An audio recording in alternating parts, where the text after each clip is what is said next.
యేసుక్రీస్తు నామమున పేరట ప్రతి ఒక్కరికి కూడా నా హృదయపూర్వక ధన్యవాదాలు తెలియజేసుకుంటున్నాను. ఈ యొక్క 9వ పాఠంలోకి మనం వచ్చి ఉన్నాం. యేసు మనకు జీవమును అనుగ్రహించినాడు. ఈ యొక్క పాఠం తెలుసుకోబోతున్నాం. పాఠం తీసుకోబోయే ముందుల కంఠత వచనం చదువుకొని ప్రార్థన చేసుకుందాం. యోహాను సువార్త 14వ అధ్యాయము 6వ వాక్యాన్ని చదువుకుందాం. యేసు నేనే మార్గమును సత్యమును జీవమును, నా ద్వారానే తప్ప ఎవడును తండ్రి యొద్దకు రాడు. ప్రార్థన చేసుకుందాం. ప్రేమామయుడ, కృపామయుడ, సత్య సంపూర్ణ, సర్వలోక రక్షక, ఆకాశమును భూమిని సముద్రము జలధారలందరూ సమస్తము సృష్టించిన సృష్టికర్తను ఘనమైన ఎక్కువ దేవ మీ నామాన్ని కృతం తెలియజేసుకుంటున్నాను. ఈ యొక్క సమయంలో 9వ పాఠాన్ని ప్రత్యేకంగా కావాల్సిన ఆధ్యాత్మిక ఆహారాన్ని సమృద్ధిగా మాకు దయచేసి నడిపించమని, ఈ సత్యమైన మార్గంలో మమ్మల్ని నడిపించమని మా ప్రభువును ప్రియులోక రక్షకుడు అయిన యేసుక్రీస్తు అతి శ్రేష్టమైన నామంలో ప్రార్థించి అడిగి వేడుకొంచున్నాము తండ్రి, ఆమేన్. ఆనాడు యేసు ఎవరని ప్రజలు తరచుగా మాట్లాడటం యోహాను గ్రంథంలో మనం చూస్తున్నాం.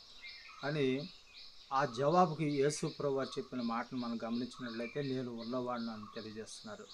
అదేవిధంగా మండుచున్న పొదలో ఉన్నప్పుడు మోషేకి ఇచ్చిన జవాబును మనం చూసినట్లయితే నేను ఉన్నవాడును అనువాడినై ఉన్నానని మోషేతో చెప్పడం జరిగింది. మరి దేవుడు శరీరధారి ఒక మానవుడిగా మన మధ్యన నివసించును అని యోహాను గ్రంథంలో తెలియజేయబడుతుంది. యోహాను సువార్త 1వ అధ్యాయము 14వ వాక్యాన్ని మనం గమనించినట్లయితే యోహాను సువార్త 1వ అధ్యాయము 14వ వాక్యాన్ని మనం గమనిద్దాం.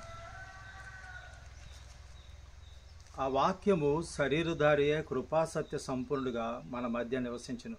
తండ్రి వలన కలిగిన అద్వితీయ కుమారుని మహిమ వలె మనము ఆయన మహిమను కనుగొంటిమి. మరి ఈ యొక్క మాటల ప్రకారము ఆయన నేనే ఉన్నవాడును అనే ఈ యొక్క ప్రాముఖ్యమైన భావము యోహాను గ్రంథంలో తెలియజేయబడి ఉన్నది. మరి యోహాను 14వ అధ్యాయము 6వ వాక్యంలో గమనించినట్లయితే ఆ యొక్క యేసు నేనే మార్గమును సత్యమును జీవమును, నా ద్వారానే తప్ప ఎవడును తండ్రి యొద్దకు రాడు అని తెలియజేస్తుండగా, మరి ఈ దేవుడు లోకములకు వెలుగై ఉన్నాడు. ఆయనే జీవాహారమై ఉన్నాడు. ఆయన గొర్రెలకు మంచి కాపరే ఉన్నాడు. మరి నిజమైన ద్రాక్షావళి ఉన్నాడు అనేటువంటి గొప్ప సాక్ష్యాలను ఈ యొక్క యోహాను గ్రంథంలో తెలియజేయడం జరిగింది. మరి ఈ శక్తివంతమైన సాక్ష్యాన్ని రుజువుని యోహాను గ్రంథంలో చూపిస్తుండగా మరి ప్రజలు ఇంకా కూడా ఆ యొక్క పొరపాటుగా ఆయన రక్షకుడు కాదని తిరస్కరిస్తూ ఆయన్ని అర్థం చేసుకోలేకపోవడం, మరి ఈ యొక్క పొరపాటుగా అట్లు జరగటం మనం ఈ యొక్క ఆనాడు ఆ యొక్క పొరపాట్లలో ఏ విధంగా కలిగి ఉంది అనేటువంటిది యోహాను గ్రంథంలో తెలియజేయబడుతుంది. మరి ఇంకా ఈ పొరపాట్లని ఏ విధంగా మరి సరిచేసుకోవాలని ఇంకా గమనించినట్లయితే ది అప్వర్డ్ లుక్ పేజ్ 236లో గమనించినట్లయితే యోహాను సువార్త క్రైస్ట్ ఆబ్జెక్ట్ లెసన్స్ పేజ్ 38లో మనం గమనించినట్లయితే లేఖనాలు ఏ విధంగా చదువుకోవాలి, ఏమని చెబుతున్నాయి ఇవన్నీ కూడా మనం గమనించినట్లయితే ఆనాడు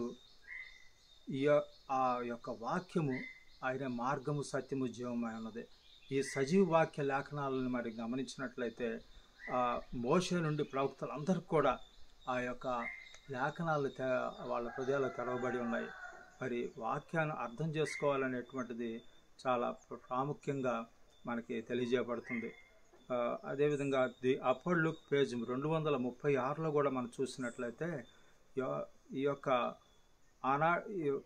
ఆనాడు ఇశ్రాయేల్ ప్రజలందరినీ కూడా పగలు మేఘస్తంభంలోను రాత్రి అగ్నిస్తంభంలోను అరణ్యంలో నడిపించడం అనేటువంటిది ఈ యొక్క పాత్ర, ఈ యొక్క మహిమ గల ఆ పాత్ర ఎంత గొప్పది అనేటువంటిది మనం తెలుసుకోవచ్చు. అలా ఇక్కడ క్రీస్తు యొద్దకు మెట్లలో కూడా పేజ్ 109, 110లో కూడా మనం గమనించినట్లయితే ఈ యొక్క లేఖనాలని మనం చదువుకోవాల్సినప్పుడు ఈ యొక్క భయభక్తులతో భక్తి శ్రద్ధలతో మనం ఆ యొక్క వాక్యాన్ని చదువుకోవాలి. ఈ వాక్యాన్ని చదువుకోవాలని పరిశుద్ధాత్మ ప్రేరేపణ అనేటువంటిది లేకపోతే మన వాక్యాలు అర్థం చేసుకోవడం చాలా కష్టమవుతుంది. పొరపాట్లకి తావు తీయడం జరుగుతుంది. కాబట్టి నిరంతరం మనం ఈ యొక్క వాక్య జ్ఞాపకాన్ని మనం ప్రత్యేకంగా మనం తెలుసుకొని ఆ యొక్క వాక్యాలను అర్థం చేసుకోవడం చాలా మనకు ఎంతో ఆ సత్యాన్ని వైపు దృష్టి సారించడం అనేది మన హృదయం పూర్తిగా ఆయనకు సమర్పించుకోవాలనేటువంటిది చాలా ప్రాముఖ్యమైనది. ఆదివారం పాఠంలోకి మనం వచ్చినాం. ఆయనలో జీవం ఉన్నది గురించి తెలుసుకోబోతున్నాం. మరి యోహాను గ్రంథంలో ప్రాముఖ్యంగా 1వ అధ్యాయం 1లో 1వ అధ్యాయం 4లో మనం గమనించినట్లయితే ఆయనే దేవుని కుమారుడై ఉన్నారని, ఆయన ద్వారా జీవం ఆరంభమై ఉన్నదని తెలియజేస్తుండగా, మరి 10వ అధ్యాయం 17లో ఆ జీవమును ఆయన తిరిగి పొందగలడు. ఆయన జీవమును యేసు తనకు తానులో జీవం ఉన్నది, అందుచేత మనుషుల వల్ల ఆయన జీవమును విడిచిపెట్టగలడు. కాబట్టి ఆ జీవమును ఆయన తిరిగి పొందగలడు. యేసుతోనే జీవం ఆరంభమైంది అని, జీవమును ఆయన అనుగ్రహించగలడని యోహాను సువార్త 5వ అధ్యాయం 21, 14వ అధ్యాయం 9లో మనం తెలుసుకోవచ్చు. అది ఈ జీవము అనే మాటను మనం గమనించినట్లయితే గ్రీకు భాషలో జోయి అనే మాటను తెలియజేయబడుతుంది. ఈ యొక్క జీవము జోయి అనే మాట ఈ యొక్క గ్రంథంలో 36 సార్లు సువార్తలో ఉపయోగించడం జరిగింది. అలాగే యేసుతోనే జీవమంతయు ఆరంభమైందని, మరి ఈ యొక్క మానవులను పాపం నుండి రక్షించుటకు దేవుని యొక్క ప్రణాళిక తెలియజేయడానికే ఈ మాటను ఉపయోగించడం జరిగిందని మనం తెలుసుకోవచ్చు. మిగిలిన యోహాను గ్రంథంలో నిత్య జీవనం గురించి చేసిన వాగ్దానం గురించి మనం గమనించినట్లయితే యోహాను సువార్త 3వ అధ్యాయము 15, 16, 36, మరి 4వ అధ్యాయం 14లో, 6వ అధ్యాయంలోను, మరి ఇంకా 10వ అధ్యాయంలో కూడా మనం ఈ యొక్క వాగ్దానం సంబంధించింది మనం తెలుసుకోవచ్చు. ఈ భూమి మీద జీవించిన ప్రతి ప్రాణికి జీవమును అనుగ్రహించిన వాడు, మనల్ని రక్షించి నిత్య జీవమును అనుగ్రహించేవాడు ఆయన అనేటువంటిది మనకి బోధపడుతుంది, చేయబడుతుంది. మరి అసలు ఈ భూమి మీదకి నాకు యేసు ఎందుకు వచ్చినాని ఇంకా మనం గమనించినట్లయితే యోహాను సువార్త 3వ అధ్యాయము 14, 15 వాక్యాలు మనం గమనించినట్లయితే యోహాను సువార్త 3వ అధ్యాయము 14, 15 వాక్యాలు మనం గమనించినట్లయితే, అరణ్యంలో మోషే సర్పమును ఎలాగెత్తునో అలాగే విశ్వసించి ప్రతి వాడును నశింపగా ఆయన ద్వారా నిత్యజీవం పొందినట్లు మనుష్య కుమారుడు ఎత్తబడవలను. మరి ఈ యొక్క మాటల ద్వారా మనం చూసినట్లయితే ఇశ్రాయేలుకు తాపకరమైన సర్పములు కరుచుట వల్ల వారు మరణించుచుండగా ఒక ఇత్తడి సర్పము ఉపయోగించి దాన్ని చూచిన వారందరూ బ్రతికినట్లు చేయడం జరిగింది. ఆ రీతిగానే పాపం వల్ల మనం చనిపోతున్నాం. ఆ మరణం నుండి మనల్ని రక్షించుటకు యేసు ప్రభువారు మన ప్రత్యేకంగా ఆయన అవటం, మన కొరకు ఆయన శిలువ మీద వేలాడటం, ఆయన జీవము మనం దగినట్లు మన శిక్షను భరించుటకు ఆయన అంగీకరించడం అనేటువంటిది ఈ మాటల ద్వారా తెలుసుకోవచ్చు. ఎందుకంటే యోహాను సువార్త 10వ అధ్యాయం 10లో గమనించినట్లయితే మనం జీవంతో నింపబడాలని, అన్ని విషయాల్లో అనుభవం పొందాలనేటువంటిది ఆయన ఉద్దేశం ఉంది. కాబట్టి తనని ఎంతమంది అయితే అంగీకరిస్తారో వారికి అందరికీ తన నామందు విశ్వాసం ఉంచి వారికి దేవుని పిల్లలగుటకు ఆయన అధికారం అనుగ్రహించున్నాడు. మరి మనకు తండ్రిని చూపుటకు యేసు వచ్చి ఉన్నాడు అనేటువంటిది, ఈ యొక్క ఆయన ప్రేమను చూపించడానికి లోకానికి వచ్చి ఉన్నాడు అనేటువంటిది మనం తెలుసుకోవాలి. ఎందుకంటే ఇంకా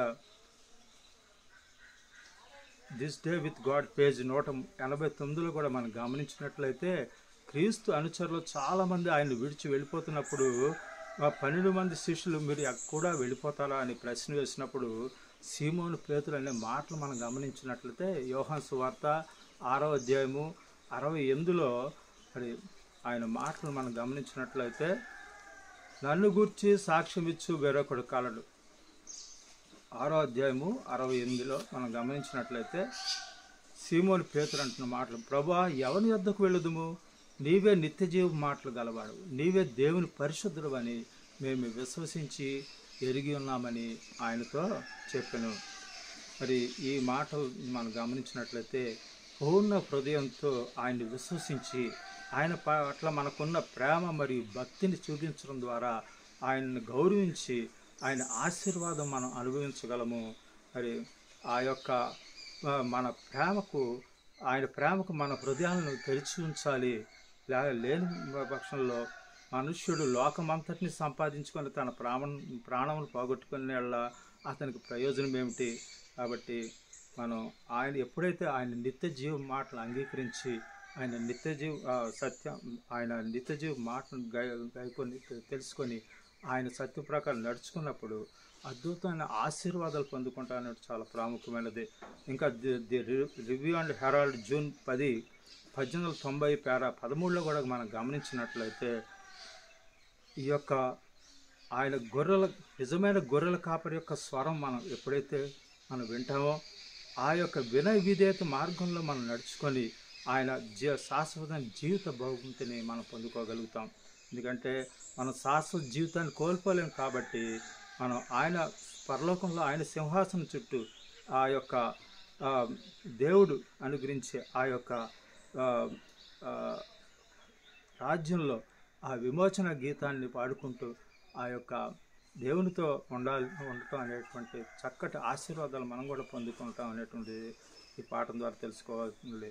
ఇంకా మ్యానుస్క్రిప్ట్ రిలీజెస్ సంపుటి 6 పేజీ 233లో యేసుక్రీస్తు వారి ప్రార్థన మనం గమనించినట్లయితే యోహాను సువార్త 17వ అధ్యాయము 17లో చూసినట్లయితే యోహాను సువార్త 17వ అధ్యాయము 1 నుంచి 3 వరకు చదువుకుందాం. యేసు ఈ మాటలు చెప్పి ఆకాశం వైపు కన్నులెత్తి ఇట్లని, తండ్రి, నా గడియ వచ్చి ఉన్నది. నీ కుమారుడు నిన్ను మహింపరిచినట్లు నీ కుమారుని మహింపరచును. నీవు నీ కుమారునికి ఇచ్చిన వారికి అందరికీ ఆయన నిత్యజీవం అనుగ్రహించినట్లు సర్వ శరీరుల మీదను ఆయనకు అధికారం ఇచ్చేది. అద్వితీయ సత్యదేవుడైన నిన్నును నీవు పంపిన యేసుక్రీస్తుని ఎరుగుటయే నిత్యజీవము. ఈ యొక్క మాటలు, ఈ యొక్క ప్రార్థన మనం గమనించినట్లయితే మానవ ఉనికిలో ఆధ్యాత్మిక జీవితాన్ని మరియు దేవుని రాజ్యంలో శాశ్వత జీవితాన్ని మనం పొందుకోవాలంటే తండ్రి దేవుని ఈ లోక విమోచకుడైన యేసుక్రీస్తు వారి సత్యం గురించిన జ్ఞానాన్ని తెలుసుకొని మన హృదయాలు పూర్తిగా సమర్పించుకోవాలంటే చాలా ప్రాముఖ్యమైనది. పాటల్లో మరి ప్రాముఖ్యంగా నిత్య జీవ మాటల గురించి మనం తెలుసుకోబోతున్నాం. నిత్య జీవం గురించి పేతురు అన్న మాటలు మనం గమనించినట్లయితే 6వ అధ్యాయము 27, 40, 47, 54, 68లో మనం గమనించవచ్చు. 6వ అధ్యాయం 35లో యేసు జీవాహారమై ఉన్నాడని రాయటం జరిగింది. మనకు నిత్య జీవనం అనుగ్రహించుటకు యేసుక్రీస్తు వారి యొక్క జీవితము, మరణము, పునరుద్ధానం కారణములై ఉన్నాయి. కాబట్టి యోహాను నిత్య జీవం గురించి ఈ యొక్క కలిగి ఉన్న భావమును సుమారు 17 సార్లు యోహానులో రాయటం మనం గమనించవచ్చు. శరీరం లేక దేహం లేకుండా మరణం లేని ఆత్మలో ఒక భాగంగా మరి దైవం జీవించడం సూచించే భావము కలిగిన మాటలు కాను. కాబట్టి నిత్య జీవం అనే మాట జీవమును అనుగ్రహించి దేవుని యొక్క శక్తిని అనే భావం కలిగి ఉన్నాయి. కాబట్టి దేవుని యొక్క ఈ శక్తి మనం రక్షించి మనకు నూతన జీవం ఇచ్చి యేసు తిరిగి వచ్చినప్పుడు నిత్య జీవనం అనుగ్రహించును అనేటువంటిది తెలియజేయబడుతుంది. మరి శరీరంతో మనల్ని మృతుల్లో నుండి లేపినప్పుడు మన ఒక నూతన శరీరంతో లేపబడతాము. పేదల్లో పోగొట్టుకున్న జీవమును యేసు మనకు తిరిగి ఇస్తాడు అనేటువంటిది ప్రాముఖ్యంగా ఈ యొక్క పాఠం గ్రంథం ద్వారా మనం తెలుసుకోవచ్చు. యేసు మన కొరకు జీవించి మరణించిన కొరకు దేవుని కృపను బట్టి ఆయన ఈ లోకంలోకి వచ్చి ఉన్నాడు. కనుక విశ్వాసంతో ఆయన్ని నమ్ముచున్నాం. కాబట్టి ఆ విశ్వాసం అనేటువంటిది వరంగా మనకు ఇవ్వబడింది. యేసును సమర్పించుకునే విధంగా మనం ఎప్పుడైతే నిర్ణయం తీసుకుంటావో పాపములకు పశ్చాత్తాపడి యేసు యొక్క మనం ఆ రక్తమును అంగీకరించినప్పుడు మన రక్తంతో మనల్ని క్షమించి పాపం నుండి మనల్ని శుద్ధి చేయబడుతుంది. కాబట్టి ఆ పేతురు ఆ యొక్క రక్షణ ప్రణాళిక అనేటువంటిది ఈ యొక్క నిత్య జీవం మాటలు మనం తెలుసుకోవచ్చు. యేసునందు నిత్య జీవం ఉన్నది. యేసు తనలో తాను నిత్య జీవం కలిగి ఉన్నాడు. ఎవరైతే ఆ నిత్య జీవం అంగీకరిస్తారో అట్టి వారికి ఆయన అనుగ్రహిస్తాడు అనేటువంటిది ఈ పాఠం ద్వారా తెలుసుకోవాలి.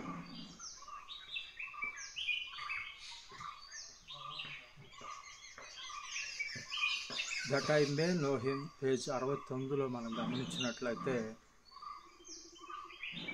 శిష్యులు యేసు వారు ఆ యొక్క అవమానం, నిందలు, సందేహం, ద్రోహం ఏదైతే ఆ యొక్క కల్వరి శిలువపై ఆ వేదన అదంతా కూడా ఆ శిష్యులు చూసినప్పుడు ఆయన ప్రేమను అర్థం చేసుకున్నారు.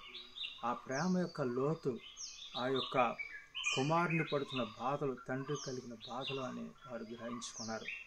మరి ది డిజైర్ ఆఫ్ పేజెస్ 785లో కూడా మనం చూసినట్లయితే ఆయనే పునరుద్ధానం జీవం అని అన్నారు. మరి ఆ యొక్క ప్రకటన క్రీస్తు విజయం అనేటువంటిది తెలియజేయబడుతుంది. మరి ఆయన యోహాను సువార్త 10వ అధ్యాయము 18 వాక్యాలు కూడా గమనించినట్లయితే ఆయనకే పూర్తిగా ఇలా అధికారం ఇవ్వబడింది అనేటువంటి తెలియజేయబడుతుంది. యోహాను సువార్త 10వ అధ్యాయము 17-18 వాక్యాలు గమనించినట్లయితే, నేను దాని మరల తీసుకున్నట్లు నా ప్రాణం పెట్టుచున్నాను. ఇందువల్లనే నా తండ్రి నన్ను ప్రేమించున్నాడు. ఎవరు నా ప్రాణం తీసుకోండు, నా అంతటా నేనే దాన్ని పెట్టుచున్నాను. దాన్ని పెట్టుటకు నాకు అధికారం కలదు, దాన్ని తిరిగి తీసుకుంటకును నాకు అధికారం కలదు. నా తండ్రి వలన ఈ ఆజ్ఞ పొందుతున్నాను. మరి ఈ మాటలు గమనించినట్లయితే పూర్తిగా ఆయనకే అధికారం ఇవ్వబడి ఉన్నది. ఆయనే పునరుద్ధానం మరి జీవమై ఉన్నారు. కాబట్టి మనము ఎవరైతే ఆయన యొక్క మాటలను గ్రహించుకొని ఆయనపై పూర్తిగా ఆ యొక్క విజయాన్ని కలిగి ఉంటారో ఆ పూర్తిగా అర్థం చేసుకొని ఆయన వైపు వెళ్ళాలనేటువంటి చాలా ప్రాముఖ్యమైనది. మరి సన్స్ అండ్ డాటర్స్ పేజ్ 237లో మనం గమనించినట్లయితే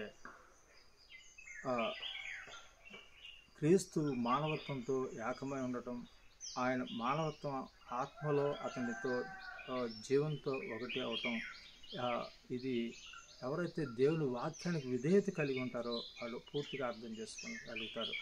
ఎందుకంటే ఆయన దుఃఖపడే వారి యందు ఆయన నేనే పునరుద్ధానం జీవము ఆయన తెలియజేస్తుండగా మరి ఆయన వాక్యానికి విధేయత కలిగి ఆయనకు పూర్తిగా సమర్పించుకున్నప్పుడు ఆయన యొక్క విజయాన్ని మనం కూడా పొందుకోగలుగుతాం అనేది చాలా ప్రాముఖ్యమైనది.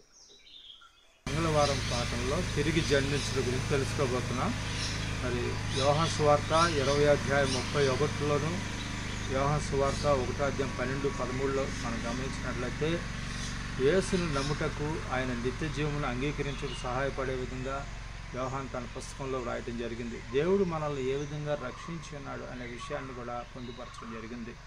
దేవుని రక్షణ ప్రణాళికలో 2 భాగాలు ఉన్నవి. అందులో మొదటిగా చూసినట్లయితే యేసును అంగీకరించుట లేదా నమ్మకం ఉంచుట. రెండవదిగా చూసినట్లయితే మనం దేవుని పిల్లల మగుటకు యేసు మనకు సహాయపడ్డ. మనం ఒక సాదృశ్యంతో దేవుని యొక్క రక్షణ ప్రణాళికలోని 2వ భాగంలో యోహాను 1:13లో వివరించడం జరుగుతుంది. మనం తిరిగి జన్మించినప్పుడు దేవుని పిల్లల మగుదము. మనం క్రైస్తవుల మగుటకు దేవుని పాత్ర మనకు ఒక పాత్ర ఉన్నది. మనం విశ్వాసంతో పనిచేయాలి. యేసుని నమ్మినప్పుడు ఎప్పుడైతే ఆయన అంగీకరించడం జరుగుతుంది. తప్పనిసరిగా బైబిల్ని అంగీకరించే మనసు కలిగి ఉన్నప్పుడు దేవుడు మన హృదయాలను నూతనపరుస్తాడు అనేటువంటిది మనం తెలుసుకోవచ్చు. రోమపత్రిక 10వ అధ్యాయం 17వ వాక్యంలో మనం గమనించినట్లయితే విశ్వాసము దేవుని యొద్ద నుండి వచ్చి ఒక వరము. బైబిల్ సత్యమును విని దానికి విధేయులైనప్పుడు విశ్వాసం కలుగుతుంది. కాబట్టి యేసునందు మనకు కలుగు యథార్థమైన సజీవ విశ్వాసము కావాలని కోరుచున్నాము. అయితే ఆయన గురించి బైబిల్ మనకు ఏం చూపిస్తుందో ఆ విషయం తెలుసుకోవాలి. ఇంకా పరిశుద్ధాత్మ మానవుని మనసుతో పనిచేయడం, దేవుని యందు విశ్వాసించే విధంగా నింపడంలో సహాయపడుతుంది అనేటువంటిది మనం ప్రాముఖ్యంగా తెలుసుకోవచ్చు. యేసును వారి స్వకీయ రక్షకునిగా ప్రజలు నమ్మి అంగీకరించినప్పుడు వారికి నిత్యజీవం అనుగ్రహించబడుతుంది. కాబట్టి యేసు చెప్పిన మాటలు మనం అంగీకరించాలని యోహాను తెలియజేయడం ఈ యొక్క గ్రంథంలో మనం తెలుసుకోవచ్చు. మనం యేసును నమ్ముటకు పరిశుద్ధాత్మ సహాయపడను. కాబట్టి రోమా సువార్త 8వ అధ్యాయము రోమపత్రిక 8వ అధ్యాయం 16లో మనం గమనించినట్లయితే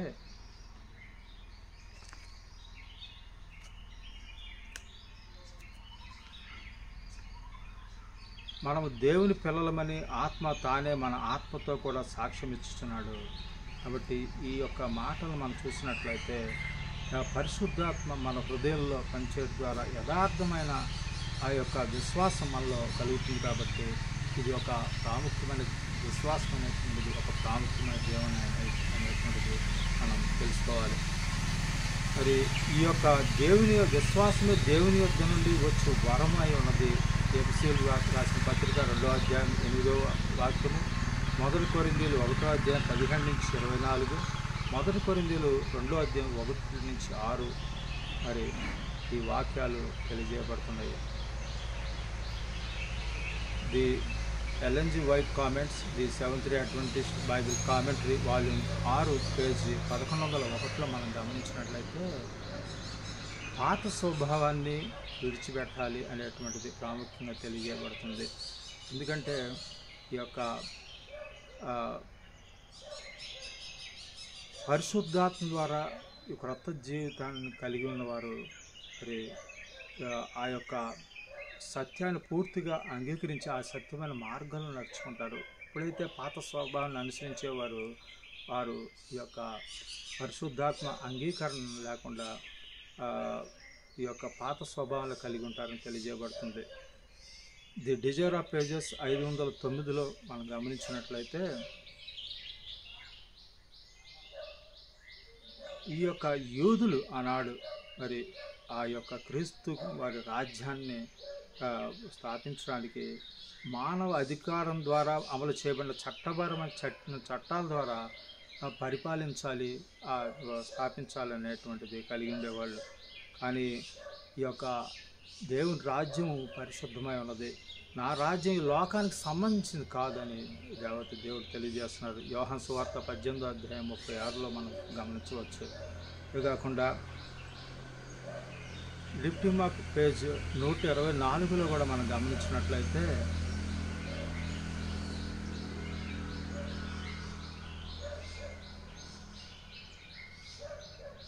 లిఫ్టింగ్ అప్ పేజ్ 124లో మనం గమనించినట్లయితే క్రీస్తు యొక్క అడుగుజాడల్లో నడవాలి అనేటువంటిది చాలా ప్రాముఖ్యమైనది. కాబట్టి తన సొంత పద్ధతులను అనుసరించకూడదు. సొంత పద్ధతులను అనుసరించేవారు ఆ యొక్క లోకపరంగానే ఉంటారు. కానీ పరిశుద్ధాత్మను అంగీకరించిన వారు విషయంలో యేసుప్రభువు వారు మీరు నా సాక్షులని తెలియజేస్తున్నారు. మరి ఎవరైతే దైవిక శక్తి వారి హృదయాలను ప్రభావితం చేస్తున్న వారి దేవునికి సాక్షులే ఉంటారు అనేటువంటి చాలా ప్రాముఖ్యంగా తెలుసుకోవాలి. ఈ యొక్క పొదవార పాటలో మనం గమనించినట్లయితే మనకు జీవమును అనుగ్రహించు వాడిని తిరస్కరించడం గురించి తెలుసుకోబోతున్నాం. మరి యోహాను సువార్త 1వ అధ్యాయము 5, 10, 11 వాక్యాలు మనం గమనించినట్లయితే ఆ వెలుగు చీకట్లో ప్రకాశించును కానీ చీకటి దాన్ని గ్రహింపకుండా ఆయన లోకంలో ఉండును, లోకము ఆయన మూలంగా కలిగిన కానీ లోకం ఆయన తెలుసుకోలేదు. ఆయన తన స్వకీయుల యొద్దకు వచ్చును, ఆయన స్వకీయులు ఆయన అంగీకరింపలేదు.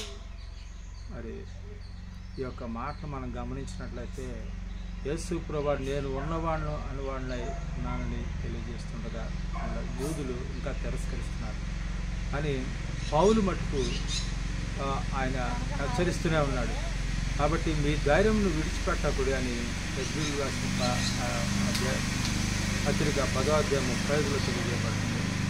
మరి యేసు యొక్క వర్తమానంలో అంగీకరించకపోవడం వలన యేసును తెలుసుకున్నట్లు ఇప్పటికే చూసాం. కాబట్టి ఈ మాటల ద్వారా ఈ నవీన కాలంలో ఆలోచించడం అనే ప్రక్రియ అనుమానంతో ఆరంభించుట ఒక విధానంగా గుర్తించబడుతుంది. కాబట్టి సత్యము ఏమిటని అర్థం చేసుకుంటూ ప్రజలు ప్రతి విషయాన్ని అనుమానించడం జరుగుతుంది. అనుమానించడానికి వీలైన విషయాలు మాత్రము అంగీకరించడం జరుగుతుంది. మరి అదే పద్ధతిలో కొంతమంది ప్రజలు బైబిల్ చదివి దాన్ని అర్థం చేసుకుంటూ ప్రయత్నించడం, మళ్ళా ఆ యొక్క చరిత్ర మరియు విజ్ఞాన శాస్త్రం సంబంధించిన జ్ఞానంతో బైబిల్ సత్యం కొలుచుటకు ప్రయత్నిస్తున్నారు. ఇటువంటి విధానాన్ని అనుసరించి బైబిల్ చదివినప్పుడు బైబిల్ సత్యం వల్ల ఆ అనుమానం ఆరంభమవుతుంది. కాబట్టి యేసు మాటలను మనం గమనించినట్లయితే ఆయన ప్రశ్నిస్తున్నాడు. లూకా సువార్త 18వ అధ్యాయము 8వ వాక్యాన్ని మనం గమనించినట్లయితే అయినను మనుష్య కుమారుడు వచ్చినప్పుడు ఆయన భూమి మీద విశ్వాసం కనుగొన్న అని ప్రశ్న వేయడం జరుగుతుంది. మరి వేగుల వారిని గురించి సంఖ్యాకాండం 13వ అధ్యాయము 23 నుంచి 33లో చూసినట్లయితే, కాదేష్ బర్నియా వద్ద ఇశ్రాయేలు దేవుని యొక్క ఆజ్ఞను గురించి అనుమానించడం వలన పాపం చేస్తున్నారు. మీరు వెళ్ళి కనాను దేశమును స్వాధీనపరచుకోండి అని దేవుడు వారికి ఆజ్ఞాపించుకున్నాడు. ఆ దేశమును పరిశీలించడానికి మోషే 12 మంది గూఢచారులను పంపడం జరిగింది. మరి వెళ్ళిన గూఢచారులు 2 రకాల నివేదికలతో వచ్చి ఉన్నారు. ఆ గూఢచారుల గుంపులో ఎక్కువ మంది చెడు నివేదికను ఇచ్చి ఉన్నారు. కానాన్లో మనకంటే బలవంతులైన ప్రజలు జీవిస్తున్నారు. వారి పట్టణం చుట్టూ ఎత్తైన ప్రాకారాలు ఉన్నాయి, సైన్యం అధికము, ఉపయోగించే ఆయుధాలు ప్రత్యేకంగా ఉండవని సమాచారం ఇచ్చారు.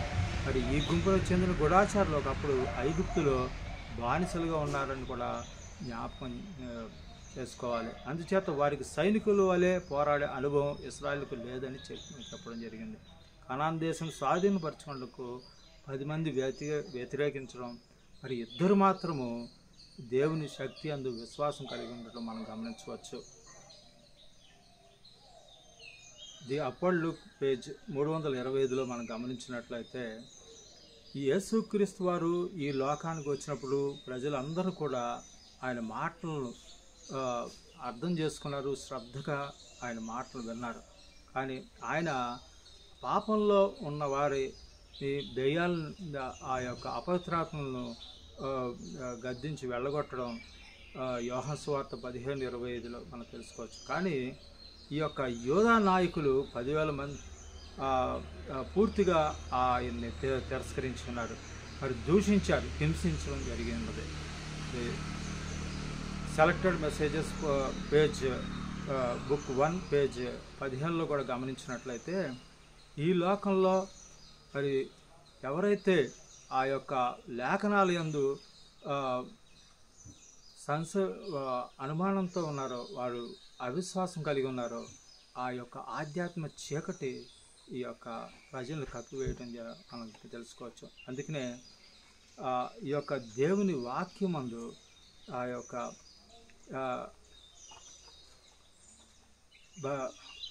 యొక్క లేఖనాల యందు మన దృష్టి సంబంధించిన ఆ యొక్క లేఖనాల యందు వాక్యమందు ఎప్పుడైతే ఆ యొక్క విధేయత కలిగి ఉంటామో ఆధ్యాత్మిక చీకటి నుంచి విడుదల అవుతాం అనేటువంటి ఇది తెలుసుకోవచ్చు. ఎందుకంటే ఇది ఆఖరి రోజులకు సంబంధించిన గుర్తించబడిన సంకేతాల్లో ఒకటి. కాబట్టి ఈ యొక్క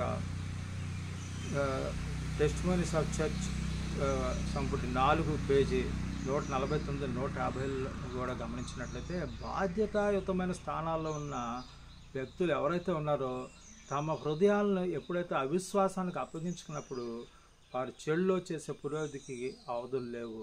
కాబట్టి వారు ప్రమాదకరమైన మార్గం ప్రారంభించినప్పుడు సాతాను పూర్తిగా వారిని నాశనం చేస్తుంది. కాబట్టి ఆ యొక్క ఆధ్యాత్మిక చీకట్లోంచి మనం బయటకు వచ్చి ఆ యొక్క లేఖనాలను మనం గ్రహించుకొని ఆయన యందు విశ్వాసం కలిగి ఉన్నప్పుడు, ఆయన వాక్యం యందు విధేయత కలిగి ఉన్నప్పుడు మనము ఆయన యొక్క సత్యమైన మార్గంలో మనం నడుచుకొని ఆయనకు విధేయత కలిగి ఉంటాం అనేది చాలా ప్రాముఖ్యమైనది. గురువార పాఠం మనం గమనించినట్లయితే, శక్తివంతులైన ప్రజలను కాపాడదు దేవునికి సహాయపడతా అనేటువంటిది తెలుసుకోబోతున్నాం. యేసు ఈ లోకములకు వెలుగే ఉన్నాడు అనేటువంటిది యోహాను గ్రంథకర్త ఆ యొక్క గ్రంథంలో తెలియజేయబడి ఉన్నది.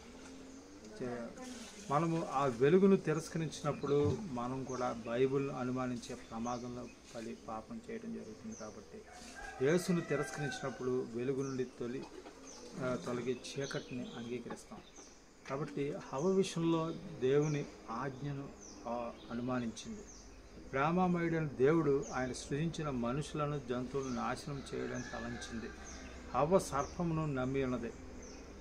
మరి ఆ యొక్క నిషేధించబడిన ఆ ఫలమును సర్పం తినుట హవ్వ చూసి ఉన్నది.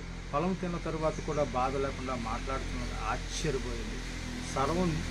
సర్పము నిజమే మాట్లాడుతున్నదని హవ్వ నమ్మి ఉన్నది. నేను కూడా ఆ ఫలం తినొచ్చు, దేవుని వలె మారిపోదునేమో అని ఆమె తలంచి ఉన్నది. హవ్వను సర్పము మోసం చేయటం అక్కడ మనం గమనించవచ్చు. దేవుని ఆజ్ఞను తిరస్కరించుటకు నిశ్చయించింది. భర్త కూడా అదే పొరపాటుని చేసుకున్నాడు.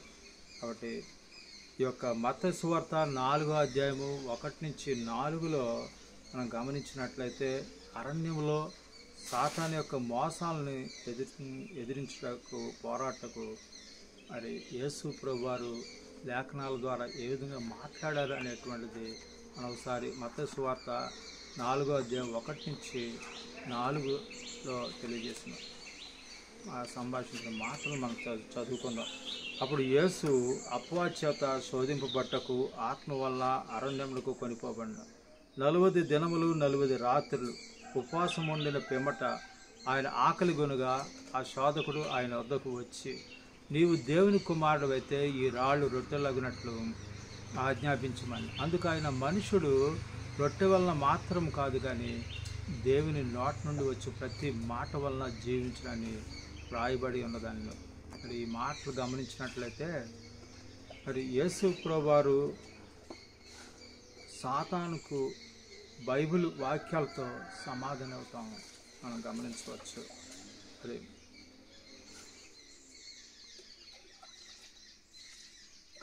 ఎల్ఎన్జి వైట్ వాక్యలు the Seventh Day Adventist Bible Commentary volume 2 page 1017 మనం గమనించినట్లయితే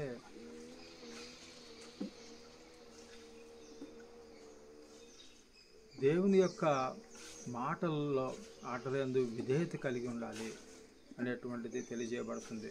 ఎందుకంటే ఆ యొక్క పరలోక సూత్రాలు యందు విధేయత కలిగి ఉన్నప్పుడు మనం ఎప్పుడూ కూడా ఆ యొక్క చెడు ఆత్మను కలిగి ఉండం, ఆ యొక్క దేవుని ఆత్మను కలిగి ఉండి ఆయన యొక్క సత్యములందు అంగీకారంతో ఉంటామని తెలియజేయబడుతుంది. మరి ది శాంక్టిఫైడ్ లైఫ్ పేజ్ 62-63 62-63 పేజీలు మనం గమనించినట్లయితే యేసుక్రీస్తు వారి అనంతమైన ప్రేమ, ఆయన యొక్క పాత్ర, ఆయన యొక్క పని పూర్తిగా జాన్ అర్థం చేసుకుని ఉన్నాడు, యోహాను. మరి యూదాస్ వారు అంధత్వం నుండి, గర్వం నుండి, మూఢనమ్మకం నుండి, మరి లేఖనాల పట్ల ఉన్న అజ్ఞానము, మరి ఇంకా పక్షపాతం, ద్వేషం ఇవన్నీ కూడా విడిచిపెట్టి ఆ చీకట్లో నుండి పూర్తిగా తొలగి అందరూ కూడా వెలుగులోనికి